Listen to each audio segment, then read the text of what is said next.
I'm 67 years old, and until 6 months ago, I believed I knew exactly how my life would end. Quietly, alone, in the home where my wife and I raised our son. She passed away 5 years ago. Our son died 12 years earlier in a car accident. My wife followed him, her heart never truly recovering from losing him. I was the last Jacobs, and I had accepted that. Then on a Tuesday morning in March, my phone rang, and a woman from Child Protective Services said 7 words that changed everything. Did you know you have a grandson? Before I continue, have you ever received news that completely reshaped everything you believed about your life? Feel free to share in the comments. And if you enjoy stories about second chances, unexpected family, and finding purpose when you least expect it, please subscribe so you don't miss the next one. Now, let me tell you about Tyler, the grandson I never knew, and how he taught me how to live again. On March 12th, I was at my kitchen table drinking coffee and reading the newspaper, as I did every morning. I'd retired 2 years earlier after 35 years as a civil engineer working on infrastructure, mainly bridges and water systems. I occasionally helped former colleagues with consulting questions, but most days were predictable. I woke at 6, made coffee, read the paper, worked in the yard if the weather allowed, had lunch, read, made dinner for 1, watched the news, and went to bed. It wasn't exciting, but it functioned. I had a few retired engineer friends and a monthly poker night. Neighbors were pleasant. I kept myself busy, but the truth was, I was lonely. I'd felt that way since Ellen died 5 years earlier, and honestly, since Michael died 7 years before that. Michael had been our only child. He was 25 when he died in a car accident on Highway 97. Black ice, another driver crossing the center line. The highway patrol said it was instantaneous, which was meant to be comforting. Ellen tried to move forward, but losing Michael broke something inside her that never healed. She died 5 years ago from what doctors labeled heart failure, but I knew it was grief. She had been fading from the day we buried our son. I'd been alone ever since, convinced I was the end of our family line. Until that Tuesday morning.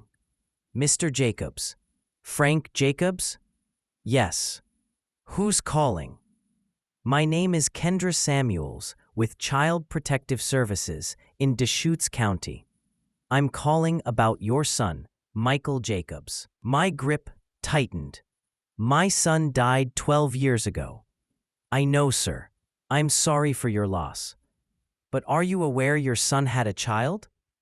Everything around me went silent except the refrigerator and a crow outside. That's not possible. I have documentation, birth certificate listing Michael as the father. The mother is Jenna Kane. Does that name mean anything to you? No, maybe. I don't think so. She explained Jenna and Michael had a brief relationship about 13 years ago. She discovered the pregnancy after they'd separated and chose to raise the child alone. She never contacted us. I sat heavily. I have a grandchild? Yes, sir. A grandson.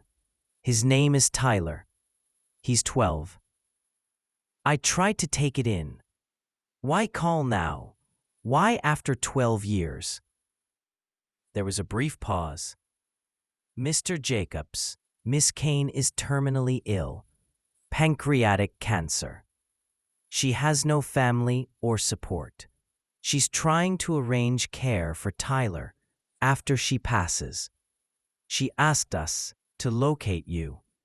She wants you to consider becoming his guardian. Shock barely described it. She reminded me I had no legal obligation, but Tyler had no one else. I looked around my empty home and quiet life. When can I meet him?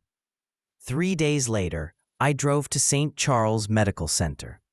Kendra met me in the lobby, professional, kind-eyed, and clearly tired. She warned me that Jenna was very sick, and Tyler was scared and possibly withdrawn. We went to room 420. Michael's. Miss Kane, this is Frank Jacobs, Kendra said. Jenna looked at me with guilt, relief, and fear. Mr. Jacobs, thank you for coming. Please call me Frank. I looked at Tyler. You must be Tyler. He glanced at his mother, then at me, nodded, and stayed quiet. Jenna asked to speak privately, and Kendra took Tyler to the cafeteria. As he passed me, I noticed he carried a sketchbook with an impressive anime-style drawing. When we were alone, Jenna apologized for not telling us sooner. She said she was young, overwhelmed, convinced she could manage everything alone, and by the time she planned to say something, she learned Michael had died. She believed it was too late and assumed we wouldn't want to know. I told her Michael would have wanted to know, that we all would have. But the past couldn't be changed. What mattered was what happened next. Her time was short, weeks, maybe a couple of months. She wanted to know Tyler would be safe and not alone. I told her he would have me. She said I didn't have to commit immediately, that I should spend time with him and ensure I could handle the responsibility. But to me, he wasn't a responsibility. He was family, the only family I had left. Over the next 2 weeks, I visited daily. Tyler barely spoke at first. He drew quietly while Jenna and I handled paperwork, guardianship forms, school records, medical history. Bit by bit, he began to respond. One day, I asked what he was drawing. He hesitated, but showed me a detailed warrior character. I told him it was excellent. He shrugged, but seemed pleased. When I asked if he could teach me about anime, he looked confused, surprised I'd even ask. I told him that if we were going to spend time together, I wanted to learn what he liked. Then I gently explained what would happen when his mother could no longer care for him, that he'd come live with me, if he was comfortable with that. He asked if he had a choice. I told him he always did, but that I wanted to be his family. He asked if I loved his dad. I told him yes, more than anything. He asked if I missed him. I said, every day. He admitted he missed a father he'd never met. I told him I had things belonging to Michael, photos, his baseball glove, journals, and that I'd share them when he was ready. Something softened in him that day. Jenna passed away 3 weeks after I met her. The cancer progressed faster than expected. One day, she was talking. 3 days later, she was unconscious. Tyler and I were both there when she died. She passed quietly, holding Tyler's hand. Afterward, he sat still for a long time, then stood, walked past me without saying a word, and left the room. I found him in the hospital chapel, empty except for him, sitting in the front pew and staring ahead. I sat beside him without speaking or offering empty comfort. I simply stayed there. After about 20 minutes, Tyler finally spoke. She was the only person who ever loved me. That's not true. You don't even know me. Not yet, but I will. And Tyler, your dad loved you too. He never had the chance to meet you, but if he had known about you, he would have cared deeply. I know that because of how much I loved him. How do you know? Maybe he wouldn't have wanted me either. Your dad always wanted to be a father someday. He told us that. He would have been a good one, and you deserve to know who he was. Tyler stayed quiet before finally asking, "What was he like?" So I told him about Michael as a child, determined, curious, always taking apart radios and appliances to see how they worked. I talked about him as a teenager, a strong student, bad at basketball but committed, a loyal friend.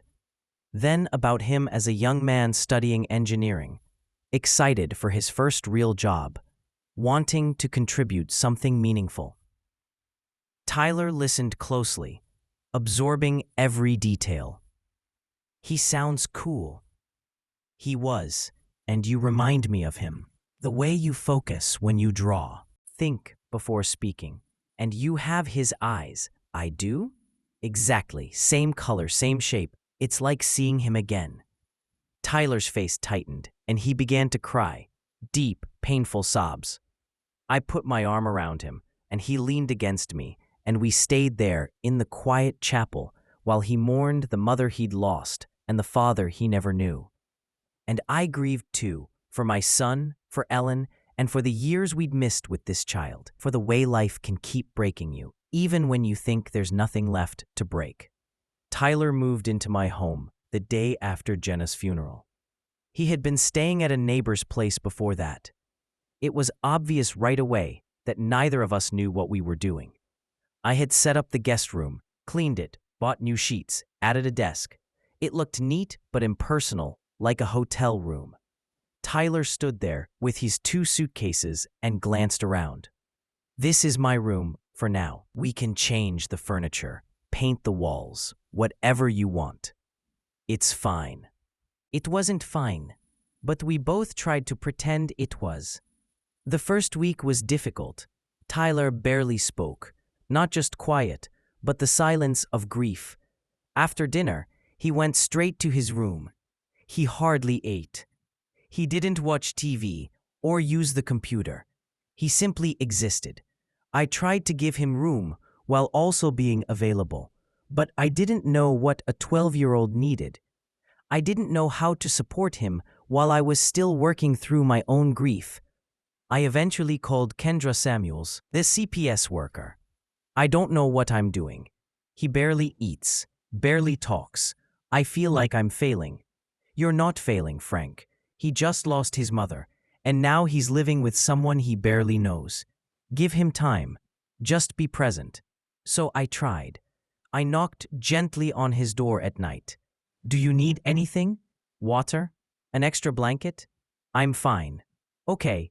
Good night, Tyler." "Good night." Small exchanges, but they were something. 2 weeks after he moved in, I found a box in the garage I hadn't up. Years. Michael's belongings, the ones Ellen had packed away and I hadn't been able to face. I brought it inside and opened it on the kitchen table. Inside were yearbooks, a baseball glove, photos, a journal from his senior year, his college diploma, and the watch I gave him for graduation. I sat there, looking at the pieces of my son's life, when Tyler appeared. "What's that?" "Your dad's things. I found them in the garage." He walked over, curiosity breaking through his sadness. "Can I see?" "Of course. Pull up a chair." We spent 2 hours going through the box. I showed him photos, Michael as a baby, playing baseball, at prom, at graduation. Tyler studied each one closely, as if memorizing his father's face. "He looks happy." He was. He loved life and people. He laughed a lot. Tyler picked up the baseball glove. "Did he play baseball?" "Yes, shortstop. He wasn't the best, but he worked hard." "Did you go to his games?" "Every single one." Tyler traced the worn L. Picked up the journal. "What's this?" "Your dad's senior year journal. He wrote in it often." "Can I read it?" I hesitated. It was personal. But he deserved to know his father. "Yes, you can." Tyler held it carefully, almost protectively. "Thank you." For the first time since Jenna passed, he smiled. Over the following weeks, things slowly improved. Tyler finished the journal and began asking questions. I shared every story I could, funny ones, simple ones, anything that helped him understand Michael. He also began eating better, still vegetarian, which meant I had to learn new recipes. I bought a vegetarian cookbook and experimented. Most meals were mediocre, but he appreciated the effort. "This is actually pretty good," he said while eating stir-fry one night. "Don't sound so surprised." "Sorry, Mom wasn't a great cook either. We ate a lot of takeout. We'll figure it out together." We developed routines. Breakfast, school drop-off, homework, my consulting work. Simple conversations about the day. It wasn't deep, but it was steady.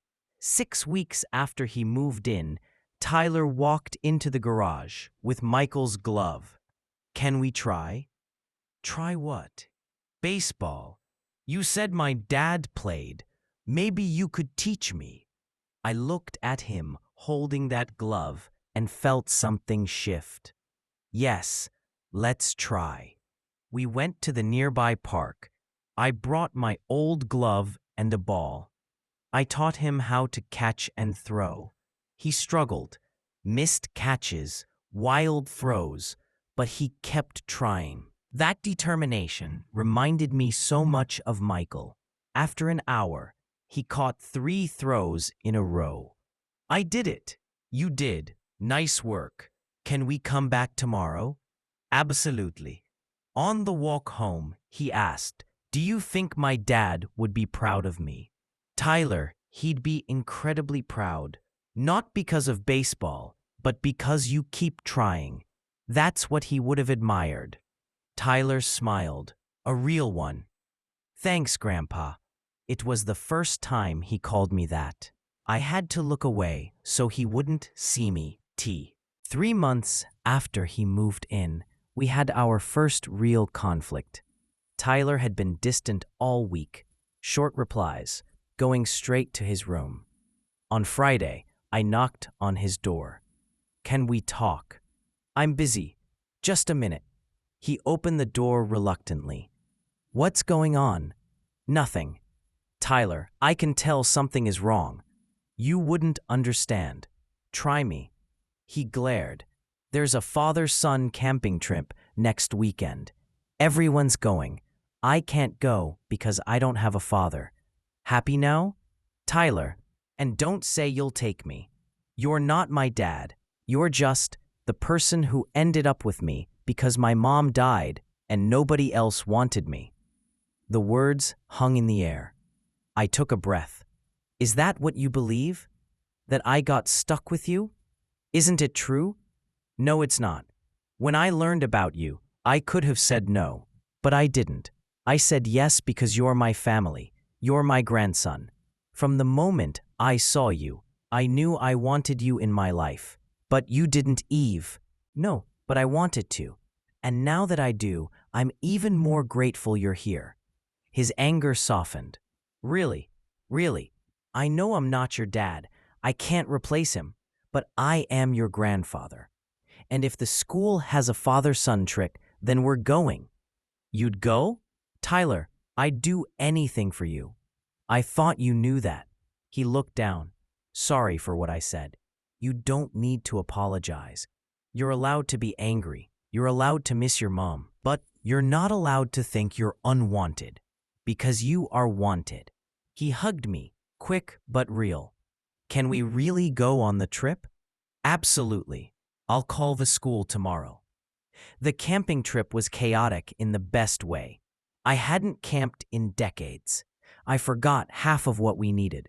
It took us 45 minutes to set up the tent, and even then, I wasn't sure it would stand through the night.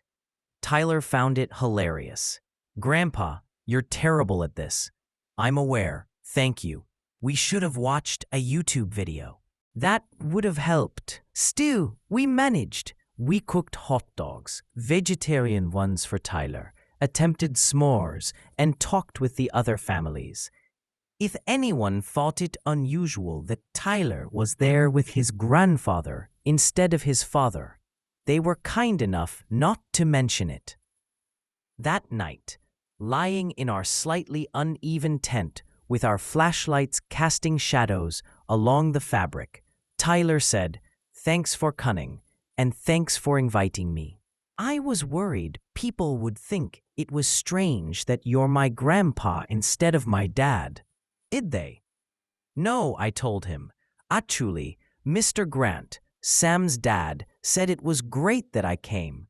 His father lives in Florida, and he rarely sees him, so Sam was a little jealous. Tyler laughed. "Well, I'm glad I live with you. I know everything has been difficult and strange, but I'm glad." Me too, Tyler. Me too. 6 months after Tyler moved in, things had stabilized. His schoolwork was improving.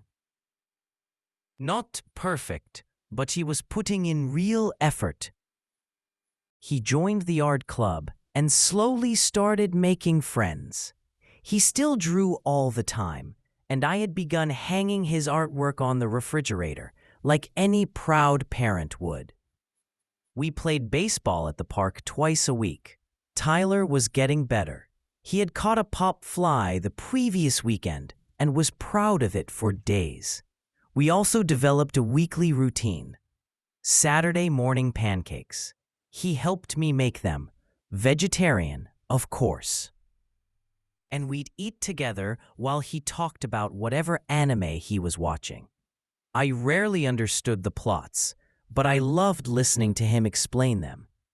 There were still tough days, days when he missed his mother, days when I doubted myself, days when we both felt the weight of everything we'd been through.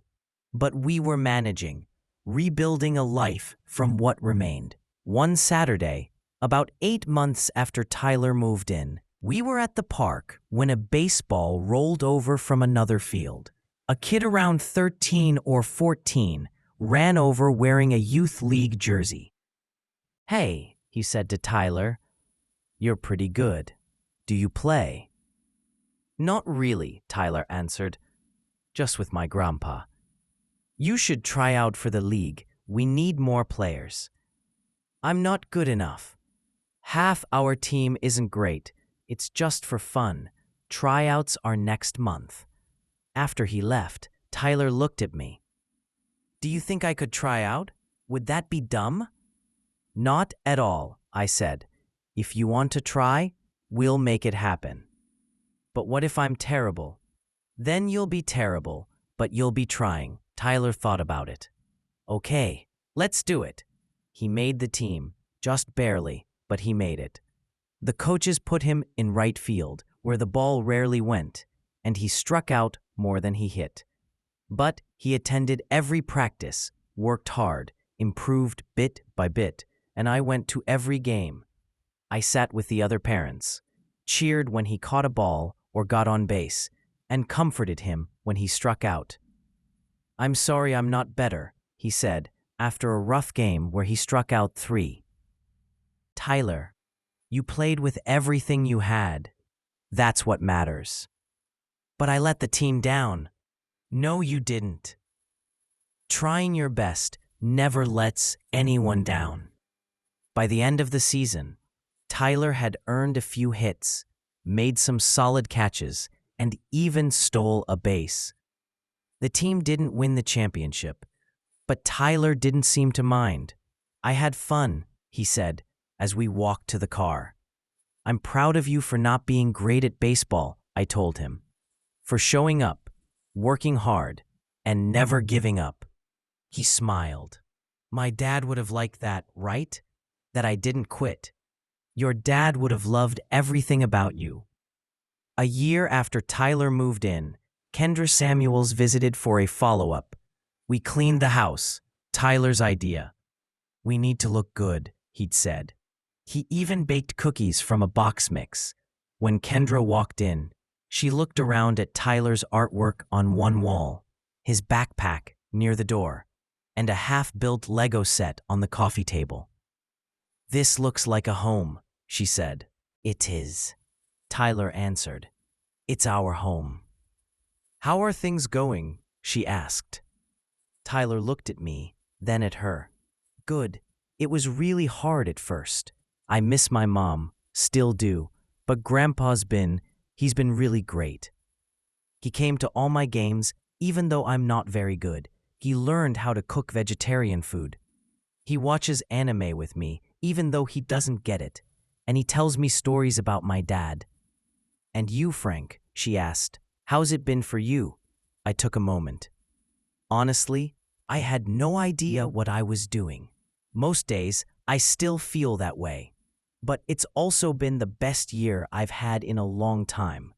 Tyler gave me something to wake up for again, something to look forward to. I thought my life was basically over. Then he arrived and gave it a new direction. Kendra smiled. Sounds like you're both exactly where you should be. 2 years after Tyler moved in, he turned 14. I threw him a birthday party, invited his school friends and teammates, ordered pizza, and baked a slightly cooked cake. Watching him laugh, blow out candles, and open gifts, I felt something I hadn't felt in years, like I belonged to a family again. That night, while cleaning up, he said, "That was the best birthday ever." Tyler is 15 now, in 10th grade, doing well academically. He's still playing baseball and improving every season. He draws constantly. His room is full of sketches and paintings. He's even considering studying art in college. I'm 69. I still do occasional consulting, but my main focus is being Tyler's grandfather, making sure he gets to school, helping with homework, attending games, and soon teaching him to drive. We've developed our own routines, our inside jokes, our quiet moments. 2 nights ago, while we were watching a movie, he asked, "Grandpa, what's going to happen when I go to college?" "What do you mean?" "I mean, you'll be alone again in this house." "Tyler, you're only 15. We have 3 years before that. And even when you're away, I won't be alone. You'll call, I'll visit, you'll visit, and I'll support you like always. Being family doesn't end because we live in different places. Promise?" "Promise." He smiled, that crooked smile that reminded me of Michael, then turned back to the movie, but he reached over and gave my hand a quick, shy squeeze. I squeezed back. One day, while putting away groceries, I noticed a drawing slipping from his backpack. It was a detailed warrior character, clearly inspired by the anime he watched. But what stopped me was the signature. T. Kane Jacobs, not just Tyler Kane. When he walked into the kitchen, I asked, "Tyler, can I ask about this, the signature?" He hesitated. "Oh, I was just trying it out. I can change it." "Why did you choose that?" He shifted awkwardly. "Kane is my mom's name. It matters to me. And Jacobs is Dad's and yours. I thought maybe I could be both, if that's okay." "Tyler," I said, "I don't mind at all. It's just a drawing. Nothing legal. I just liked how it looked, like I'm part of both families." "You are part of both families," I told him, "and it's one of the greatest honors I've ever received." He relaxed. "I've been practicing it." Kane Jacobs. Jacobs Kane.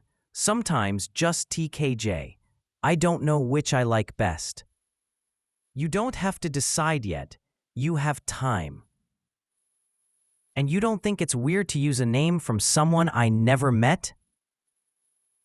"No," I said, "not at all." 4 months later, his name change became official. Tyler Michael Jacobs Kane. Michael for his father, Kane for his mother, Jacobs for the family he built with me. We celebrated at his favorite vegetarian Thai restaurant. "How does it feel?" I asked. "It feels right," he said. "Like all the people who made me who I am are with me." Now, 4 years after Tyler came into my life, I'm sitting at the kitchen table, watching him make breakfast. He's 16 and taller than me now, His voice is deeper. He's becoming a dot. Man, but he still makes pancakes with me on Saturdays. Still talks about anime. Still needs reminders about chores. Still calls me grandpa. Sometimes I wonder what my life would have looked like if that phone call had never come. If I had never known I had a grandson. If I had lived alone, believing my story was finished. But the call did come. Tyler did need me. And I needed him just as much, though I didn't realize it then. Michael's love lives in Tyler. Jenna's love lives in Tyler. Ellen's love lives in the home we've made, and mine fills the everyday moments of our life together. Tyler flips a pancake, checks its color like a pro, and looks over. "You okay, Grandpa? You're quiet." "I'm fine," I say, just thinking. About what? How lucky I am. He rolls his eyes playfully. "You're so sappy." "I'm old, I'm allowed. Fair enough." He sets the pancakes on the table and sits across from me like he has every Saturday for 4 years. We eat, talk about his plan. Seeing a friend, maybe baseball practice, homework he's been avoiding. Simple, ordinary, wonderful things. I once thought my story was finished. I was wrong. It was simply waiting for Tyler to arrive and start the second act. Have you ever found family where you didn't expect it? Or discovered purpose when you thought your story had ended? Share your thoughts in the comments. If this story about second chances, unexpected bonds, and starting over touched your heart, please like the video and subscribe for more meaningful stories. And don't forget to turn on notifications so you never miss the next one. Thank you for watching. See you in the next story.